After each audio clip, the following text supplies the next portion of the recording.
Welcome to Star Bios, the podcast where we delve into the fascinating lives of Hollywood's most iconic stars. I'm your host, Casey Gold, and today we're shining the spotlight on the incomparable George Burns, a man whose legacy has left an indelible mark on the entertainment industry. With a career spanning over 7 decades, George Burns is widely regarded as one of the most beloved and enduring entertainers of the 20th century. From his early days as a vaudeville performer to his later success in radio, television, and film, Burns's quick wit, charming on-stage presence, and irreverent humor have captivated audiences and inspired generations of comedians. Born Nathan Birnbaum on January 20th, 1896, in New York City's Lower East Side, George Burns grew up in an impoverished Jewish family that struggled to make ends meet. The youngest of 12 children, Nathan, or Nady, as he was affectionately known, was raised in a crowded tenement apartment on Rivington Street, surrounded by the sights, sounds, and smells of the bustling city. The family's humble circumstances and Nathan's early experiences with poverty would later influence his comedic perspective and inform his signature blend of humor and pathos. The Lower East Side of the late 19th and early 20th centuries was a vibrant and dynamic neighborhood filled with immigrants from all over Europe. The streets were lined with pushcarts, vendors, and street performers, creating a kaleidoscope of sounds, smells, and colors that would later inspire Nathan's comedic style. As a child, Nathan was fascinated by the street performers and vendors who entertained crowds on the sidewalks of Manhattan's Lower East Side. He would often sneak out of his apartment to watch the jugglers, acrobats, and musicians who performed for pennies and nickels, mesmerized by their talent and charisma. These early encounters with live entertainment sparked Nathan's interest in show business and instilled in him a desire to perform. With the encouragement of his parents, who recognized their son's natural charisma and talent, Nathan began singing in the synagogue choir and performing in local talent shows. His parents, Samuel and Dora Birnbaum, were determined to provide their children with opportunities for success, despite the financial struggles they faced. They encouraged Nathan's creative pursuits, even when it meant sacrificing precious time and resources. The Birnbaum family's financial struggles were alleviated somewhat when Samuel Birnbaum landed a job as a factory worker, earning a modest but steady income. However, the family's circumstances remained precarious, and Nathan was forced to drop out of school in the 4th grade to work and support his family. He took on a series of menial jobs, including working as a newsboy, a messenger boy, and a factory laborer, all while continuing to nurture his passion for performance. As Nathan navigated the challenges of adolescence, he found solace in the world of entertainment. He spent hours listening to vaudeville performers at the local theater, studying their techniques and learning from their mistakes.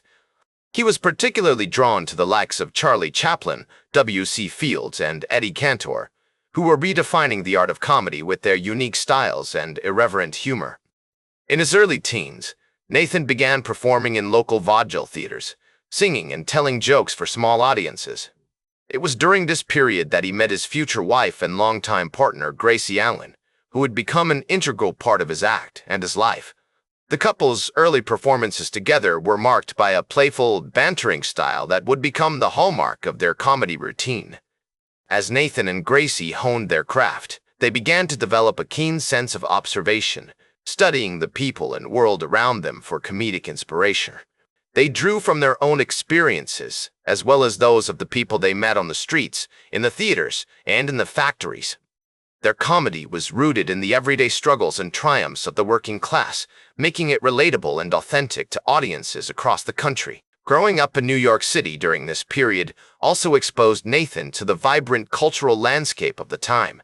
He was surrounded by the sounds of jazz and blues, the spectacle of burlesque and vaudeville, and the excitement of early cinema. These influences would later shape his comedic style and inform his approach to entertainment, which emphasized clever writing, physical comedy, and a deep understanding of his audience. As Nathan Birnbaum transitioned into his late teens, he began to make a name for himself in the competitive world of vaudeville. With his quick wit, charming stage presence, and irreverent humor, he was poised to take the entertainment industry by storm. Little did he know that his biggest break was just around the corner, one that would change the course of his life forever and propel him towards stardom as the beloved George Burns. As Nathan Birnbaum's vaudeville career gained momentum in the early 1920s, he found himself performing in a multitude of theaters, from the grand stages of New York City to the more humble playhouses of small-town America. It was during this period, in 1922, that he met Gracie Allen, a talented comedian and dancer who would become his partner both on and off stage. The couple's chemistry was undeniable, and their bantering style quickly became a hallmark of their act. They began performing together, with Nathan playing the straight man to Gracie's zany antics, and their popularity soared as they traveled the vaudeville circuit.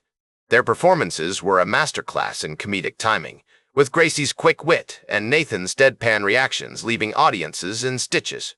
One notable example of their comedic genius can be seen in their famous interview routine, where Gracie would launch into a series of absurd and hilarious responses to Nathan's straightforward questions.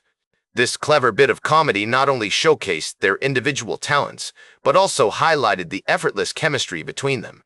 As they honed their craft, refining their timing and delivery to create a truly unique comedic experience, they began to attract attention from theater owners and talent scouts alike. The couple's big break came in 1929, when they made their Broadway debut in the musical, The Street Singer. The show's success marked a significant turning point in their careers, as they found themselves catapulted to stardom. The Palace Theater in New York City, one of the most prestigious venues in the country, soon became a regular haunt for the duo. It was during this period that Nathan began to adopt the stage name George Burns, reportedly inspired by a fellow performer who suggested he take on a more American-sounding name. This decision would prove to be a wise one, as the name George Burns would become synonymous with comedic excellence in the years to come. As the 1930s dawned, George and Gracie transitioned from vaudeville to radio, launching their own popular show, The George Burns and Gracie Allen Show, in 1932. The program's innovative format, which featured the couple's signature banter and comedic sketches, quickly gained a massive following. With its clever writing, memorable characters, and light-hearted humor, the show became a staple of American entertainment, paving the way for future generations of comedians. Listeners tuned in each week to hear George's witty one-liners and Gracie's hilarious misadventures, which often left them laughing out loud. George's relationship with his contemporaries was also noteworthy. He befriended fellow performers like Jack Benny and Eddie Cantor, with whom he would often share stories and advice over lunch or dinner. These friendships not only provided a support system, but also fostered a sense of community among entertainers who frequently collaborated on projects and shared ideas. For instance, George and Jack Benny would often engage in playful on-air feuds, with George good-naturedly ribbing his friend about his supposed stinginess. Their banter became legendary, with fans eagerly anticipating their next exchange. One particular anecdote that stands out from this period is the time George and Gracie appeared on a radio show with Jack Benny, where they engaged in a hilarious game of wit and sarcasm. The three comedians played off each other beautifully, creating a comedic dynamic that was both entertaining and infectious. As they traded jokes and insults, their chemistry became palpable, leaving listeners in stitches. This type of camaraderie was a hallmark of George's career, as he believed that surrounding himself with talented individuals would only elevate his own performances. Throughout the 1930s and 1940s, George and Gracie continued to dominate the airwaves, appearing in numerous radio shows, films, and stage productions. Their popularity endured even as the entertainment landscape shifted, with the rise of television and the decline of vaudeville. In 1950, they made a successful transition to the small screen, launching The George Burns and Gracie Allen Show, a sitcom that would run for 8 seasons and cement their status as two of America's most beloved comedians. As George once remarked, "I was lucky to have found my partner, both on stage and off." Gracie was more than just a wife. She was my best friend, my confidant, and my comedic soulmate. This sentiment captures the essence of their enduring partnership, which spanned over 4 decades and left an indelible mark on American comedy. As their careers continued to evolve, George and Gracie remained an integral part of the entertainment landscape, inspiring countless performers and delighting audiences with their unique brand of humor. The couple's legacy extends far beyond their own performances, as they paved the way for future generations of comedians. Their influence can be seen in the work of legendary comedians like Bob Hope, Dean Martin, and Johnny Carson, who all cited George and Gracie as major inspirations. Even today, their comedic style continues to inspire new waves of performers, from stand-up comedians to sitcom writers. As the 1950s gave way to the 1960s, George Burns continued to thrive in the entertainment industry, adapting to the changing landscape with his trademark wit and resilience. The sounds of jazz and blues still lingered in the air, while the faint glow of television sets illuminated living rooms across America. Despite Gracie's retirement from show business in 1958 due to health concerns, George persevered, finding new outlets for his comedic talents. He began to focus more on solo performances, including a successful stint as a nightclub entertainer at iconic venues like the Copacabana and the Waldorf Astoria. The spotlight shone brightly on him, and he reveled in the attention, regaling audiences with stories of his life with Gracie and delivering clever one-liners that left them in stitches. As he navigated this new chapter in his career, George also began to explore the world of television, where he would eventually become a staple. He appeared on various shows, including The Ed Sullivan Show and What's My Line, charming audiences with his quick wit and effortless charm. His solo performances were met with critical acclaim, and he soon found himself in high demand as a guest star on popular variety shows like The Andy Williams Show and The Dean Martin Show. The smell of cigarette smoke and the soft glow of studio lights became familiar comforts to George, who thrived in the fast-paced environment of live television. In the 1970s, George experienced a resurgence in popularity, thanks in part to his memorable appearances on variety shows like The Carol Burnett Show and The Tonight Show starring Johnny Carson. His quick wit and clever one-liners made him a favorite among audiences, and he became a sought-after guest on talk shows and comedy programs.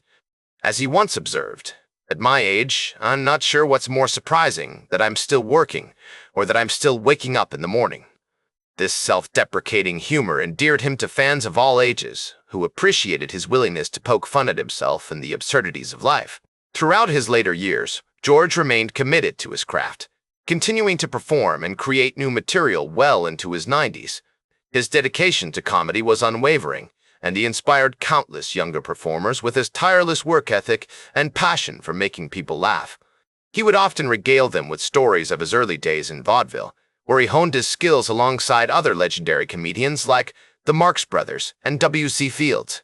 These tales of the past sparked a sense of nostalgia in George, who cherished the memories of his time on stage with Gracie and the countless laughs they shared together.